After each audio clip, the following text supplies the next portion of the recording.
अब बताओ कौन नहीं आएगा मेरी कक्षा में? बोलो। अब चुप क्यों हो गए? तू बोल। मैं आऊंगा मास्टर जी, रोज आऊंगा, एक भी दिन की छुट्टी नहीं करूंगा कसम से। चल अब हाथ आगे कर। लेकिन मास्टर जी। आज 6 का पहाड़ा गलत लिखा था ना, तो उसकी सजा तो मिलेगी ना तुझे। माफ कर दो मास्टर जी। कई सालों के बाद। अब देखते हैं तुम ये सवाल कैसे हल करते हो। किसे दादाजी? इस वाले क्वेश्चन को? हाँ बेटा, इसका सही जवाब निकालना बहुत मुश्किल है। पता है, हमारे जमाने में तो बच्चे इस सवाल को देखते ही घबरा जाते थे। क्या बात कर रहे हैं दादाजी? मैं तो इसे ऐसे हल कर दूंगा, एक चुटकी में। अच्छा, करके दिखाओ तो जानूं। ठीक है फिर, ये देखो। उसने झट से अपनी उंगलियों पर कुछ गिनती गिनी, 2-3 बार जोड़ा घटाया और कुछ ही सेकंड में उसने सवाल हल करके दिखा दिया और फिर झट से बोला, देखा दादाजी, कर दिया ना। अरे पर ये कौन सा तरीका है? ये कौन सा सूत्र लगाया तुमने? रुको, मुझे जरा जांचने दो। हाँ देख लीजिए, अच्छे से देख लीजिए दादाजी। श्यामलाल ने अपने पोते राहुल के हाथ से उसकी कॉपी ली और अपना चश्मा ठीक करके उसके सवाल को चेक करने लगे। जैसे जैसे वो आगे बढ़ रहे थे, वैसे वैसे वो हैरान होते जा रहे थे।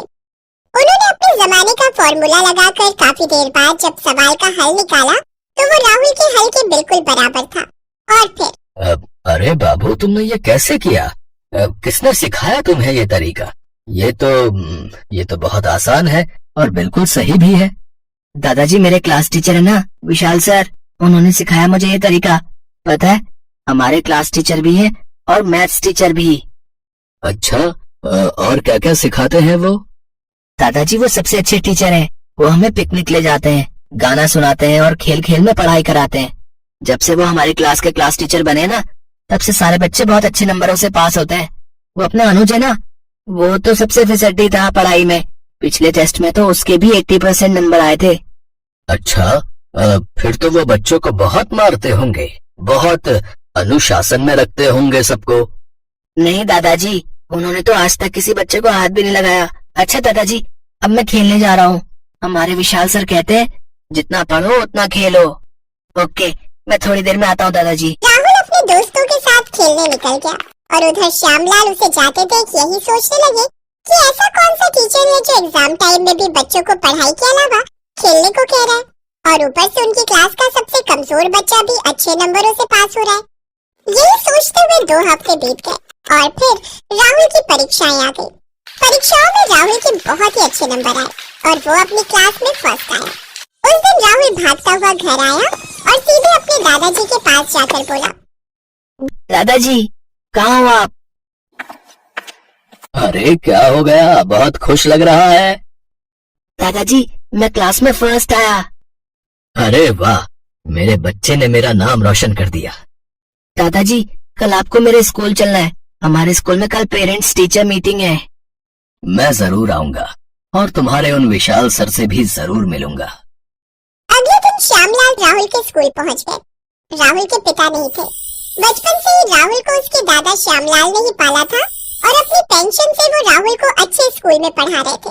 अपने पोते की अच्छी पढ़ाई और उसकी मेहनत देखकर वो बहुत ही खुश थे।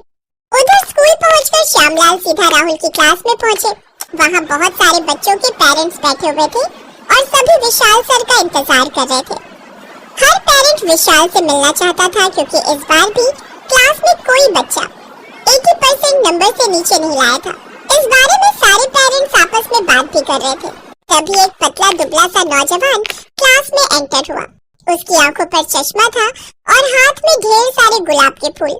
विशाल जैसे ही क्लास में आया, सारे बच्चे आते ही विशाल से लिपट गए। विशाल ने सारे बच्चों को एक एक फूल दिया। एक बार फिर आप सारे बच्चों ने कमाल कर दिखाया। आप सभी के मम्मी पापा को आप पर फख्र है और मुझे भी आप सब पर बहुत नाज है। चलो आप सब अपने अपने डेस्क पर बैठ जाओ और एक एक करके अपने पेरेंट्स के साथ मेरे पास आओ। एक एक करके सारे पेरेंट्स अपने बच्चों के साथ विशाल के पास आने लगे और फिर बारी आई श्यामलाल की। जैसे ही श्यामलाल विशाल के सामने आए, विशाल ने उन्हें घूर कर देखा और फौरन उनके पैरों में गिर पड़ा। मास्टर जी, मैं विशाल। आपकी क्लास का सबसे नालायक बच्चा। अरे अरे क्या कर रहे हो बेटा, खड़े हो जाओ। मास्टर जी, लगता है आपने मुझे पहचाना नहीं। मैं वही विशाल शर्मा हूँ जिसे आप रोज धूप में हाथ ऊपर करके खड़ा कर दिया करते थे। ये कक्षा में आने का वक्त है तुम्हारा, है?